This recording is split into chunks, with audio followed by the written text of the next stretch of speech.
Witam Was w pierwszym odcinku mojej nowej serii Live Fast and Prosper, w której chciałbym inspirować Was do kreatywności oraz realizowania swoich pasji. Dzisiaj moim gościem jest legendarny współtwórca łódzkiej muzyki underground, działający od ponad 20 lat DJ i producent muzyki elektronicznej, organizator największych imprez rave w Polsce, DJ Tornado. Witam. Witam. Cześć. Cześć. A przed przystąpieniem do wywiadu chciałbym przytoczyć taką króciutką historię, która przydarzyła się 20 lat temu. Bydgoszcz, rok 1995, zaraz po skończeniu roku szkolnego. W gazecie przeczytałem, że Łódź jest polską stolicą techno. Zdecydowaliśmy się odwiedzić Łódź i po przybyciu na Piotrkowską zaczęliśmy się rozglądać za jakimiś młodymi ludźmi.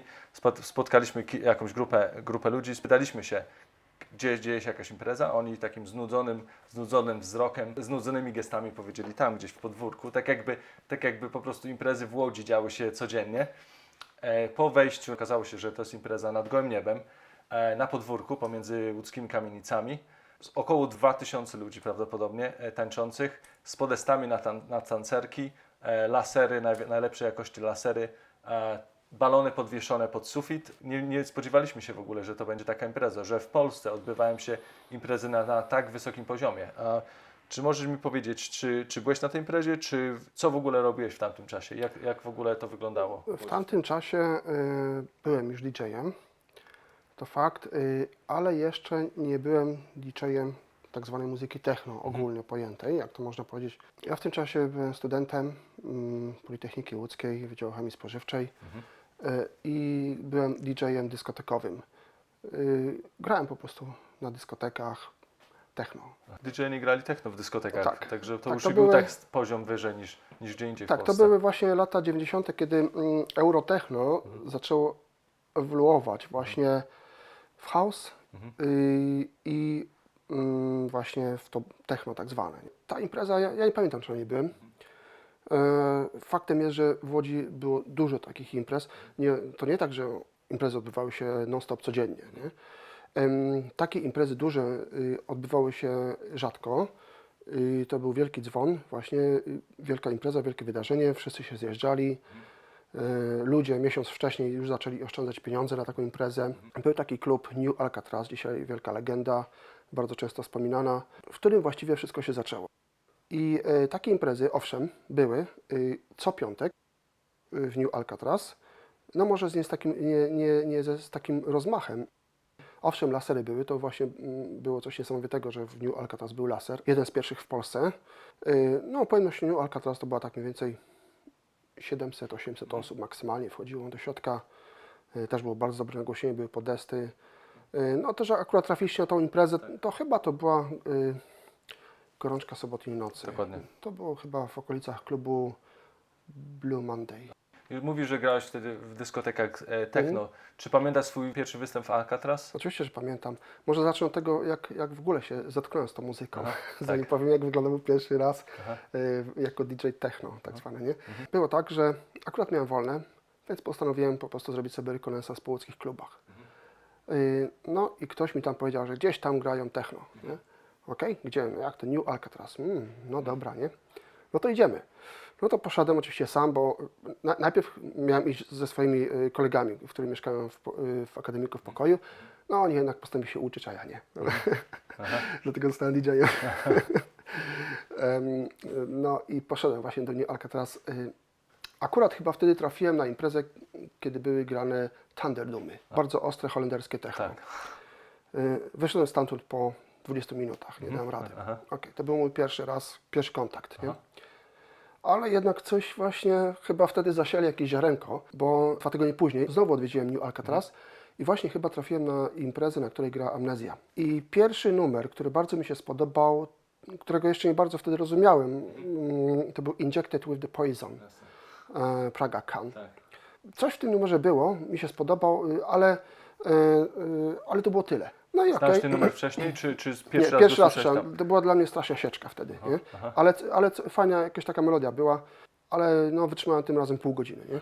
I wyszedłem. I to by było w sumie na tyle, gdyby pewnego dnia jeden z DJ-ów, który prowadził sklep muzyczny, powiedział mi, że ty młody, wiesz co, jeden z DJ-ów, który gra w New Alcatraz, potrzebuje zastępstwa na wakacje. Chcesz grać? A ja, No wiesz co, ja nie wiem, nie? Ja to tylko w klubach studenckich grywam, nie? Ja jestem za cienki na Alcatrazy. Dasz sobie radę, nie? Zobaczysz, pomożemy ci, nie? No i właśnie tak się zaczęło, nie? Że wylądowałem w New Alcatraz. Na początku miało być tylko zastępstwo na wakacje, a potem już po wakacjach okazało się, że zostałem już tam na stałe. I pierwsza impreza z muzyką old school, rave, to była taka, że przed imprezą dostałem taki stos płyt CD, nie? Bo jeszcze wtedy miałem winyli. Dostałem stos płyt CD i właściciele mi powiedzieli, dobra, masz tydzień na przerobienie, nie? Ja nie chodziłem na zajęcia, tylko siedziałem od rana do wieczora w akademiku i słuchałem cały czas tych numerów, po kolei. Niektóre mi się podobały, niektóre mi się nie podobały zupełnie, ale słuchałem każdego sumiennie, żeby po prostu nauczyć się przygotować do pierwszej imprezy. Oczywiście i tak na imprezie wszystko mi się pomieszało, także było tak, że jeden z właścicieli stał przy mnie prawie przez całą imprezę i mówił tak, puść to, a teraz puść to. Dobra, puść to jeszcze raz, nie? A potem teraz to, nie? I tak właśnie wyglądał mój pierwszy raz, że ja nie bardzo wiedziałem, co robię, ale grałem. Wszyscy na mnie strasznie narzekali, że ojejku, co to w ogóle, skąd żeście go wzięli, nie? I jak często grałeś na imprezach? Zostałem tam pracownikiem, także grałem tam od czwartku do niedzieli włącznie, 4 dni, ale tak naprawdę imprezy, te właściwe, takie o których mówimy, odbywały się zawsze w piątki. Czasem w sobotę, ale głównie w piątki i to były imprezy, na których byłem jedynym DJ-em. Zaczynałem grać od godziny 20. Często zdarzało się, że 6 to nie był koniec imprezy, 6 rano. Nie? Raz pamiętam imprezę, o której wyszliśmy o 2:45 z klubu. Znaczy o 2:45 w końcu ochrona wyłączyła muzykę. My pamiętamy tylko Alcatraz właśnie z takich imprez, po prostu na maksa wszystko, Tak. wszyscy wariują. I to tak jak mówisz, zawsze były takie centralne imprezy, na których wszystko się wydarzyło. Tak naprawdę każdy chciał być w Łodzi wtedy, tak? Tak, Amnezja po prostu grała bardzo dobrą muzykę. Można powiedzieć, że oni tą muzykę właściwie przywieźli. To był Amnezja. W DJ Space, DJ X, MC Adi oczywiście, DJ Live, no jak nie można zapomnieć, wiesz, DJ Live bardzo ważna postać, ponieważ DJ Live mieszkał właśnie w Londynie i on przywoził tą muzykę do Łodzi i to co przywiózł to właśnie pozostali grali. Także on był głównym dystrybutorem płyt winylowych z muzyką old school na Łódź. Sprzedawał je w sklepie, czy właśnie sprzedawał do znajomych? Wtedy tylko były po inne przywiezieniu czasy. do- Ja uważam, że muzyka jest dla każdego. Dostęp do tej muzyki powinien być jak najbardziej ułatwiony. Te płyty były dystrybuowane tylko między zaufanymi znajomymi, nawet nieznajomymi. Po prostu jak Cię nie znali, to Ci płyty nie sprzedali. Czyli jeżeli DJ grał wtedy jakiegoś hita, takiego na bardziej hardkorowego hita, to wtedy wiadomo było, że go znalazł, jakiś rarytas, który mu się udało od kogoś kupić. Bo teraz wszystkie kawałki, które naprawdę się pojawiły w hardkorze, znamy na pamięć, tak? Tak. Czy to było wtedy, bo to był 94, czyli to się czuło, że to i tak jest cały czas tak jakby na czasie, prawda? Tak, to było na czasie. Ja pamiętam, że masz nowy Pro DJ?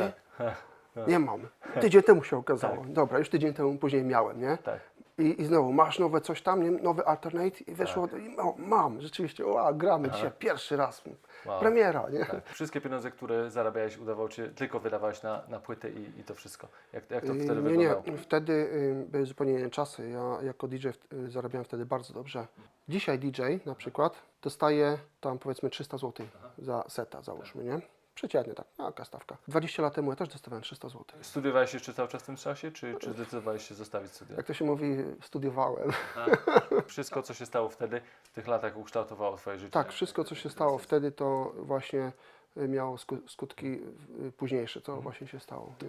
Tak, teraz wracając jeszcze do Alcatraz, tak naprawdę Amnezja była największą ekipą i wtedy czy wytwarzały się jakieś inne właśnie mniejsze ekipy, które zaczęły grać w tym samym czasie na tych samych imprezach i tworzyły swoje nowe imprezy? Czy to właśnie się jakoś tak naturalnie wytworzyło, że każdy po prostu polubił tą muzykę i zachciał mu się po prostu grać i spróbować swoich sił jako DJ, MC i to wszystko właśnie tak wyglądało? No wiesz, jeżeli tort smakuje, to każdy chce uszknąć kawałek z torta, prawda? No i tak to się właśnie zaczęło, że ta muzyka, właśnie szczególnie w Łodzi, to jest fenomen. Szczególnie w Łodzi zaczęła być bardzo popularna. Zaczęło powstawać dużo grup, każdy chciał być DJ-em, każdy nosił 3 płyty w torbie i mówi, jestem DJ-em. Tak. MC, jak nie miał mikrofonu, to przez słuchawki gadał.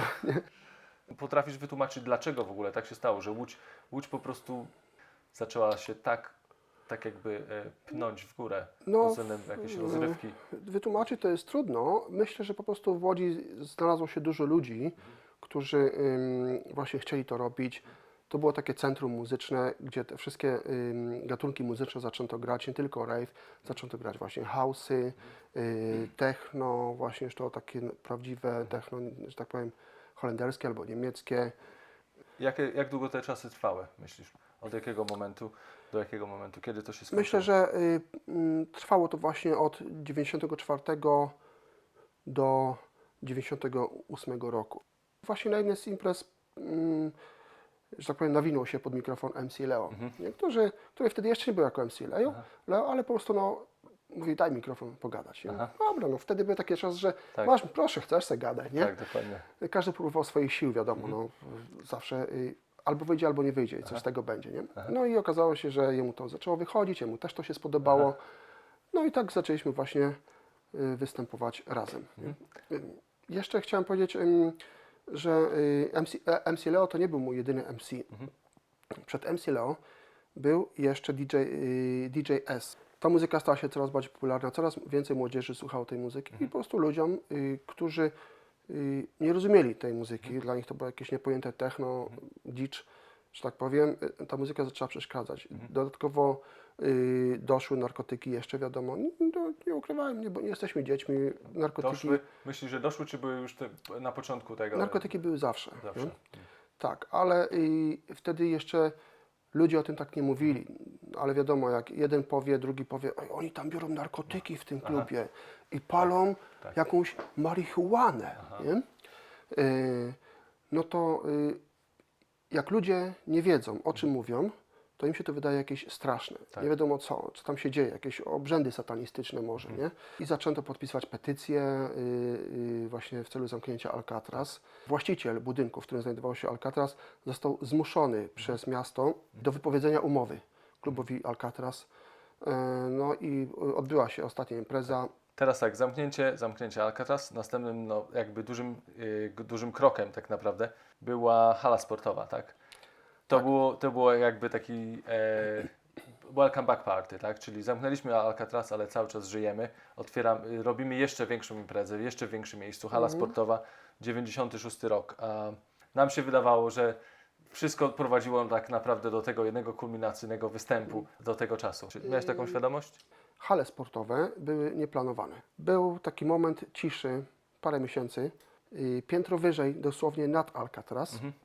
Był klub Alien, który się zamknął, miejsce się zwolniło, została pusta sala i to była pierwsza impreza z serii Back to the Old School. Naprawdę było super. Właśnie tą imprezę, powiem Ci, bardziej wspominam jak halę. Od kiedy wiedzieliście, że na przykład, czy wiedzieliście w ogóle skąd są ludzie i że przyjeżdżają właśnie przez wiele kilometrów na Wasze imprezy? No właśnie już podczas tej imprezy Back to the Old School. To właśnie była impreza, która prawdopodobnie zadecydowała o tym, żeby zacząć myśleć o czymś poważniejszym. No i to był właśnie też ten moment, kiedy zaczynał się Love Parade w Berlinie. I stwierdziliśmy tak, jeżeli w Berlinie są, to co, Łódź jest jakaś gorsza, czy co? Nie, a ponieważ to był jeszcze ten moment, kiedy jeszcze właśnie Łódź była stolicą muzyki techno w Polsce, postanowiliśmy to wykorzystać. No i wszystko, że tak powiem, od pomysłu do realizacji, pomalutku na wszystkim pracowaliśmy. Ja sam osobiście wspólnie projektowałem pierwszy plakat na Welcome Back Party. Tak. Nie pamiętam. I wiesz, te plakaty były tak naprawdę zawieszone w całej Polsce. Bo PlayStation, był Lucky Strike, sponsor miał swoją sieć dystrybucji. Marketingu tak naprawdę. Tak. I poprzez właśnie sponsora te wszystkie plakaty zostały rozdystrybuowane na terenie Polski i rozwieszone w strategicznych punktach. A co właśnie się dzieje z New Alcatraz jako firmy, jako brand? Jak to jest? Czy ktoś w ogóle posiada prawa do tej firmy, do tego znaku, do tego logo, do tej nazwy, czy w ogóle to jest, czy wszystko już zostało zamknięte, czy jest tylko po prostu jakby logiem, który się zostaje po prostu przekazywany na internecie, nie należy do nikogo? Wiesz, New Alcatraz i Parada Wolności wypracowały naprawdę świetną markę. Popatrz, zwróć uwagę, jak myślisz, gdyby New Alcatraz czy Parada Wolności nie byłyby znakami zastrzeżonymi, to mielibyśmy co tydzień Parady Wolności w Łodzi. Znaki towarowe zastrzeżone, nazwa jest zastrzeżona i logo graficzne też jest zastrzeżone. Po to właśnie, żeby nikomu nie przyszło do głowy zorganizować Parady Wolności albo otworzyć klubu New Alcatraz w Łodzi. I o co chodzi? Chodzi o to, że New Alcatraz zbudowało legendę. Tak. A wiadomo, że legendę jest bardzo łatwo zniszczyć. Bardzo łatwo zepsuć jest image, jaki powstał kiedyś. Dlatego to jest cały czas chronione. Dzięki temu właśnie nikt nie podszywa się pod New Alcatraz, bo nie może. Jeżeli chodzi o New Alcatraz, to nigdy nie będzie reaktywowany. To od razu rozwiewam wątpliwości, bo dużo ludzi mówi, my chcemy powrotu New Alcatraz. Alcatraz nigdy nie wróci. Okay. Natomiast Parada Wolności, trudno powiedzieć. Jest wielu chętnych, którzy by chcieli reaktywować, ale my nie chcemy, żeby to powstało w jakiejś tam super komercyjnej postaci. I kto posiada prawa do tych znaków? Jest kilka osób? Cały czas te same osoby. Tak, okej, super. Dobre posunięcie. A teraz tak, 20 lat do przodu, organizujesz imprezy, wiadomo, miałeś kilka lat przerw w graniu. Jak to teraz wygląda? Od jakiegoś czasu po prostu robię imprezy w Łodzi. Postanowiłem wykorzystać swoje znajomości i kontakty w branży. Tak. Emigracja pozwoliła mi na spełnienie jednego bardzo ważnego marzenia. Założenie własnej wytwórni płytowej, Tornado Records. Jakie to są nazwy? Bass Club, Bass Club? Technotic, Screwball, Nefty, Wanter, DJ Flashback. Tak. Czy to jest tylko muzyka elektroniczna? To jest tylko muzyka elektroniczna, tak zwany New Rave, inaczej zwany Hardcore Breaks. To jest jedna i ta sama muzyka. I ja właśnie wydawałem, można powiedzieć, właśnie New Rave, Hardcore Breaks na swoich płytach. Dajesz jakieś rady producentom, czy... Dobrego przepisu nie ma. Wszystko zależy od inwencji i pomysłu. Oczywiście według mnie powinny być pianinka, ale nie za dużo. Co za dużo, to nie jest zdrowo, prawda? Jak przesłodzisz herbatę, to też nie jest dobra, nie?